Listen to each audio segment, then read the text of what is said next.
Hey everyone, welcome back to our channel. In today's video, I'm going to show you how to make PDF to Word. So let's get into the video.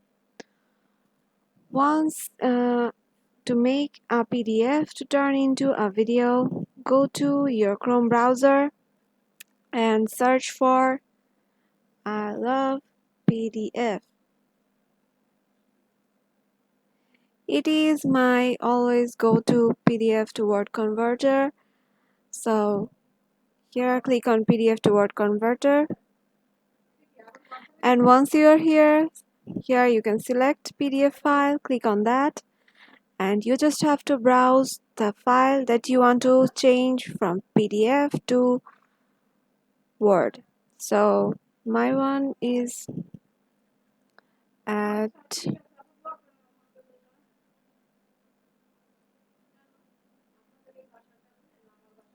here. Once you have selected your PDF, click on open.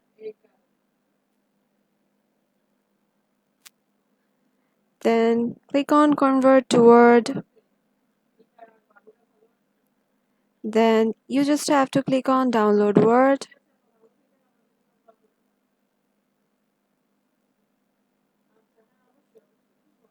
And as you can see, my PDF is currently converted to a Word document. And yeah, that's it. It was pretty quick and easy, right? If this video helped you out, make sure to give it a thumbs up and subscribe to our channel. And we will see you in the next video.